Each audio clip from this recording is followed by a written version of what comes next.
Et la raison pour laquelle nous sommes ensemble, c'est pour aider les petites entreprises à comprendre les enjeux de la Chine en général et de Chengdu en particulier. Et c'est ton métier de faire ça. Exactement. Bonjour, je suis Huan Yi, je suis directeur général de Viaduc Chine, que j'ai créé en 2014, qui accompagne les entreprises, les PME surtout, françaises et européennes, à se développer sur le marché chinois. C'est un sujet complexe, donc il faut avoir des partenaires expérimentés. Et souvent pour les PME, ils n'ont pas de ressources humaines en interne pour réaliser des projets. Alors d'avoir en fait de la ressource interne, ça coûte très très cher. Donc moi je viens, j'aide ces entreprises à couper leur budget fixe sur la Chine et de prendre le cadeau à la fin si le projet réussit. Voilà, donc je travaille avec les PME. Quels sont les secteurs dans lesquels tu travailles? Les secteurs que je sélectionne est notamment basé sur la demande chinoise. Donc tout ce qui est en lien avec l'environnement, agro-agri, TIC, aussi l'univers d'enfants. Ce sont les quelques secteurs sur lesquels on travaille essentiellement. On travaille de temps en temps sur d'autres secteurs, mais quand on travaille sur un secteur, on travaille avec les partenaires chinois du secteur. Moi-même, je ne peux pas être expert de chaque secteur. Par contre, je suis expert intellectuel et expert sur les réseaux d'affaires. Donc, j'interviens avec mes partenaires locaux qui, eux, sont des spécialistes de chaque secteur. Et en Chine, est-ce que ton réseau te permet de couvrir toute la Chine ou certaines régions de Chine? En Chine, on est capable de travailler en fait sur toute la Chine parce qu'on a des partenaires locaux qui sont importants dans les principales provinces économiques. Donc de l'ouest à l'est, on peut couvrir une très bonne partie du territoire chinois. Qu'est-ce qui intéresse la Chine, en particulier dans les compétences des entreprises françaises? Dans ce que je fais, par exemple, nous connaissons très bien que vous savez que les consommateurs chinois ont de plus en plus de capacité de consommation. Ils attendent des produits de qualité. Ils attendent des produits qui ont été expérimentés pendant des années. Nous avons en Chine, bien sûr, aussi des entrepreneurs. Quand on est en Chine, la logique est plutôt une logique de masse. C'est-à-dire on produit d'abord des produits pour répondre à un besoin de nombre. Tandis qu'en France, en Europe, nous avons des produits qui répondent à la qualité et à des demandes spécifiques qui sont assez développées. Donc je pense que ce sont des compétences spécifiques et des soins particuliers pour augmenter en fait le niveau de vie, augmenter la qualité de vie des consommateurs. Ce sont des produits comme ça dont la Chine a besoin. Bien sûr, on ne va pas importer des chaussettes et chaussures de base depuis l'Europe, il n'y a pas de sens. Par contre, on a besoin, par exemple, des produits luxe, on a besoin des produits agroalimentaires de grande qualité, par exemple. Et comment est perçue la France? D'abord, la France est un pays ami pour la Chine. C'est le premier pays qui a créé un lien diplomatique dans l'année 1964 par Charles de Gaulle, visionnaire. La Chine, les Chinois ont toujours retenu ça. Donc pour les Chinois, c'est un ami d'abord. Ensuite, la France représente un savoir-vivre, représente une qualité de vie, représente un romantisme aussi un savoir-faire spécifique. Parce que Tour Eiffel, on connaît l'ingénieur Eiffel, on sait qu'en France on peut faire en fait des choses de très grande qualité et des choses qui a du goût, qui a du style. Voilà, donc c'est un peu ça l'image de la France. En même temps, sur les secteurs industriels, on est un peu victime aussi de cette image de romantisme parce qu'ils ont l'impression que les Allemands sont plus avancés sur tout ce qui est voiture, machinerie, alors que la France est plutôt sur le côté loisirs et les luxes. En fait, l'image est en train de changer avec les communications de masse aussi. On explique aux gens que en France, on a Airbus, on envoie Ariane dans l'air, donc on est aussi très bon sur la partie technologique. Mais voilà, parfois on est victime de nos succès. Justement, quand on parle des PME, en Allemagne, les PME sont généralement des grosses PME, et en France, c'est plutôt des TPE ou des petites entreprises. Est-ce que la taille de ces entreprises pose un problème pour s'implanter en Chine? La taille est importante. La taille est importante parce que on va pas en Chine. N'importe qui ne peut pas aller en Chine. Quand on décide de travailler sur la Chine, il faut prévoir quand même un peu de temps, un peu d'argent, un peu d'énergie. Quand une PME qui ne veut pas avoir un budget tenable sur 2 à 3 ans, quand le chef d'entreprise pourrait dans son travail quotidien, là, il ne peut pas aller en Chine, clairement, parce que c'est un marché, bien sûr, grand, qui demande le travail, comme n'importe quel, finalement. En fait, il faut mouiller sa chemise. C'est pas en faisant un voyage ou un salon qu'on commence à avoir des gros contrats. Il faut travailler avec ses partenaires, choisir son partenaire. Donc ça prend du temps et ça prend de l'argent. Quand je dis à mes clients, à mes prospects, je leur dis que surtout n'essayez pas la Chine. Quand on fait la Chine, on fait la Chine. Comme on va développer le marché parisien, on va à Paris, on se prend à Paris. On va 3 fois par semaine à Paris. On ne peut pas aller à Paris une fois par 3 mois pour dire que je travaille sur Paris. C'est pareil, en Chine, il n'y a pas de miracle. Le travail paye. Quelles sont les différences culturelles qui pourraient compliquer les relations de travail ou de collaboration avec les Chinois? C'est un vaste sujet. Il y a, bien sûr, nous sommes dans 2 civilisations complètement différentes. Je vais vous dire quelques exemples. Je pense d'abord en France, la relation est conditionnée par le contrat. La relation est conditionnée par une relation instantanée de coopération commerciale.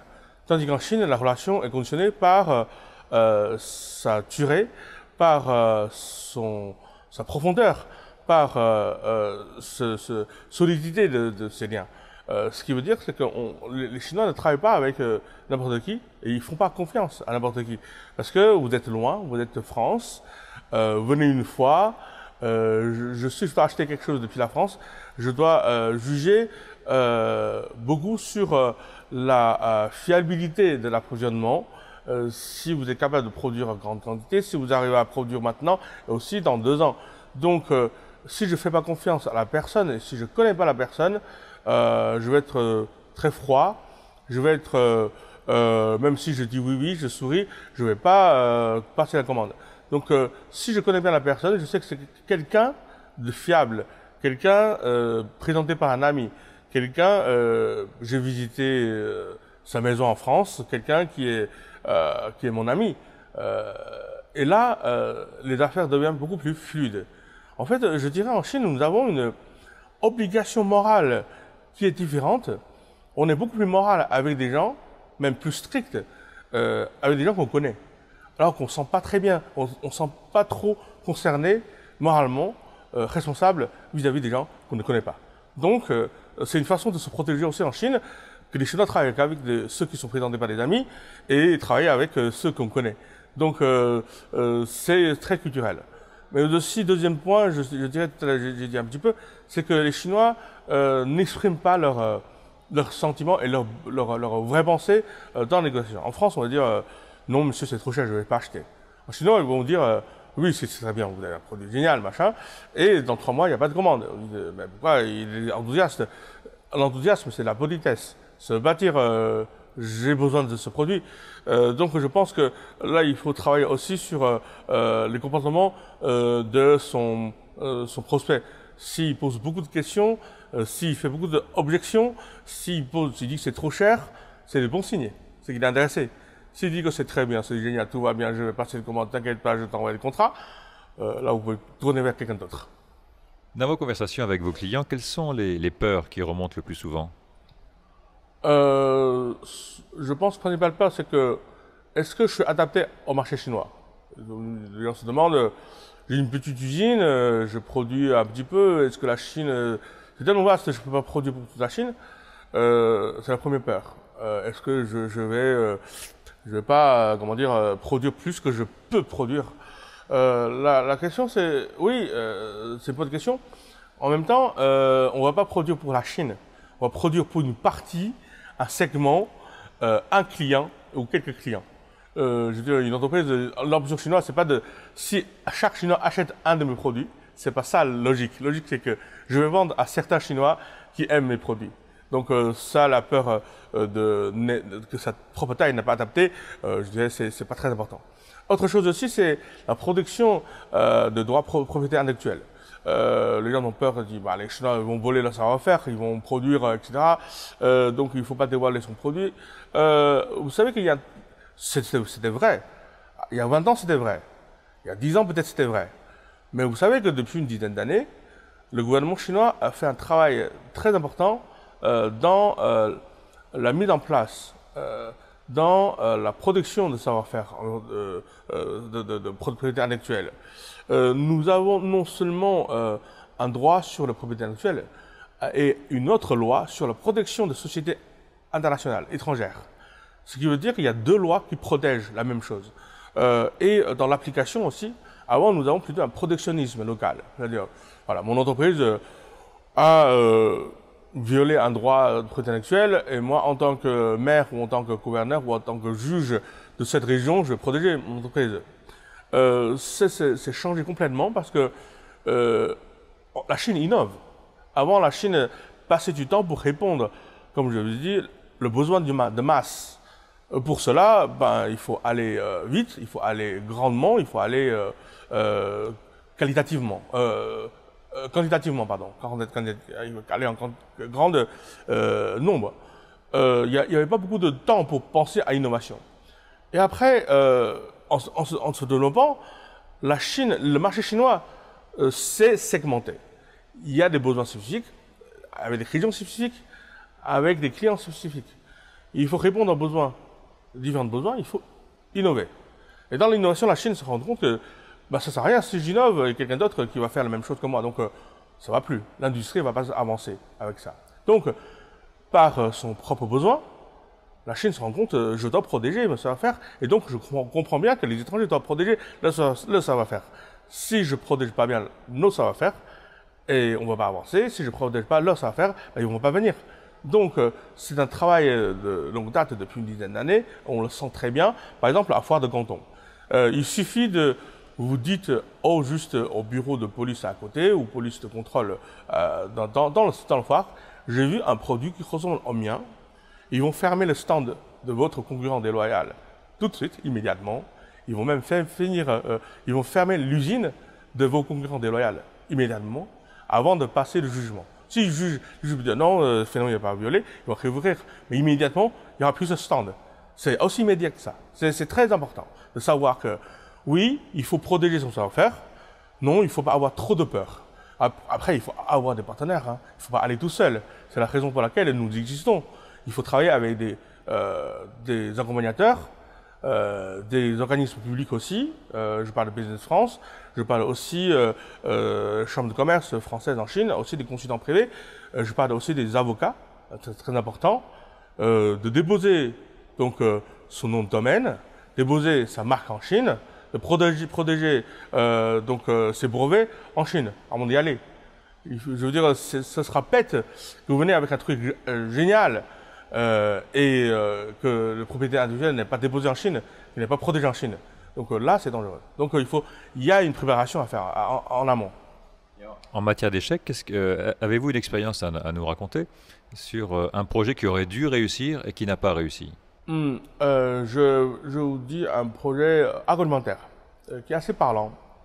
C'est une usine dans la Normandie qui fabrique en France de produits surgelés. C'est vrai qu'en Chine, les jeunes demandent de plus en plus de rapidité, demandent de plus en plus de produits de qualité rapides. Donc, comme partout dans le monde où il y a l'urbanisation, où il y a la consommation de surgelés. Ça, c'est vrai. Et donc, nous avons pas fait un plan d'affaires tout doucement pour préparer en fait les clients à des produits surgelés européens. Mais notre client, lui, était sûr de son marché. Il a déjà travaillé sur presque tous les pays européens. Il est très très sûr de lui. Il dit, de toute façon, ça va réussir. Je le sais. La Chine, c'est mon prochain destination de réussite. Ils n'ont pas écouté nos conseils. Je dis qu'il faut commencer par des régions qui sont plus ouvertes que les autres, qui sont plus occidentalisées entre guillemets que les autres. À Shanghai, par exemple, commencer à travailler pour cumuler l'expérience du marché avant d'aller en grande masse. Notre client a décidé d'aller partout en Chine. Il a fait un plan d'affaires complètement, je dirais, idéal. Quelques millions dès la première année, avec doublement dans le deuxième, etc. Mais finalement, le problème sur le terrain, c'est que ça coûte tellement cher de faire la promotion sur le terrain, de faire coûter le produit, avoir le promotion code dans les magasins, de cuire les produits donc surgelés pour faire coûter au consommateur. Et ce coût-là n'est pas rentabilisé par la vente, parce que les clients ne connaissent pas le produit. Ils ne vont pas acheter un produit qu'ils ne connaissent pas. Donc, au lieu d'aller doucement, d'entraîner, de préparer les clients, on a voulu en fait que les clients voient tout de suite quelque chose de nouveau, et ça coûtait très très cher, tellement cher que au bout de 2 ans, le projet n'a pas pu continuer parce qu'on est trop ambitieux. Voilà un exemple. Donc il faut être trop modeste, il ne faut pas non plus être trop ambitieux. Et à l'inverse, quelle est une belle réussite que vous pourriez nous raconter? Je raconterai c'est un maillot de bain anti-UV qui est fait par un designer dans le nord de la France. Et aujourd'hui, dans les villes côtières où il y a la plage, on est distribué dans tous les grands hôtels de luxe, parce que c'est un produit spécifique qui est designé, qui est avec une touche French Touch, qui est très jolie, avec les fonctionnalités de protéger l'enfant contre l'UV sous le soleil, avec aussi une étiquette qui change avec la force du soleil. Si ça tape trop fort, parce que l'étiquette devient trop foncée, les parents voient, oui, maintenant il faut mettre la crème ou carrément protéger l'enfant sous l'ombre. Donc c'est assez bien accepté. On avait travaillé au départ avec des personnalités connues en Chine pour faire un peu de pub sur les réseaux sociaux, et les clients, la bouche à l'oreille qui va assez vite parce que c'est un produit qui distingue un peu de design local pour enfants. Souvent c'est pas très designé, ou voilà, c'est pas très joli. Alors avec ce design français assez joli, assez enfantin, qui différencie beaucoup de ces produits locaux et qui a réussi pas mal sur son secteur, sur son segment plutôt luxe. En combien de temps il s'est installé? 2 ans, 2 ans et demi, 3 ans. Et ça représente quel chiffre d'affaires? Chiffre d'affaires, il faut que je calcule, donc on est proche d'un demi-million. 500 000. Oui, euros. 500 000. Et les perspectives? On a su une croissance de chiffres. Et donc le mode de distribution, c'est principalement les hôtels de luxe? Voilà, dans les hôtels de luxe et des magasins spécifiques en lien avec les activités de l'eau. D'accord. Et pour conclure, si vous deviez donner quelques conseils essentiels aux PME françaises qui voudraient s'installer en Chine, en dehors de ce que vous avez déjà dit? En fait, finalement, c'est des mêmes conseils que l'école va vous dire. Comprenez bien le marché avant d'y aller. Préparez le marché. C'est-à-dire, il faut prendre le temps d'analyser, d'écouter différents conseils, préparer son plan. Ensuite, il faut travailler avec des gens qui connaissent le marché. Travailler avec les gens qui ont du réseau en Chine. Travailler avec ceux qui peuvent vous aider. Ensuite, je dirais, il faut prévoir, comme tout à l'heure je vous ai dit, prévoir du budget et du temps. Et surtout considérer vos partenaires chinois comme des amis d'affaires, plutôt des clients d'affaires. Parce que pour eux, ils sont des grands sentimentaux, les Chinois. Ils aiment bien les amis, ils aiment bien voir des gens qui viennent régulièrement et des gens qui pensent juger fiables. Donc c'est important pour eux aussi. Voilà, donc je veux résumer, préparez bien, travaillez avec ceux qui connaissent le marché et considérez les Chinois comme plutôt vos futurs amis. Merci, Monsieur Li.